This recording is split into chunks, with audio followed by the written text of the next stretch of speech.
بسم اللہ الرحمن الرحیم۔ کتاب الوحی حدیث نمبر 6۔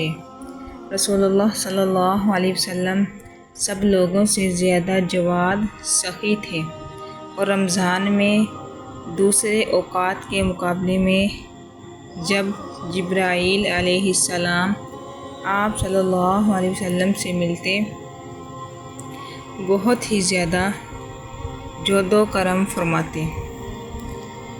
جبرائیل علیہ السلام رمضان کی ہر رات میں آپ صلی اللہ علیہ وسلم سے ملاقات کرتے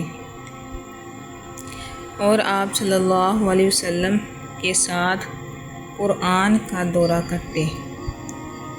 غرض نبی کریم صلی اللہ علیہ وسلم لوگوں کو بھلائی پہنچانے میں بارش لانے والی ہوا سے بھی زیادہ جود و کرم فرمایا کرتے تھے۔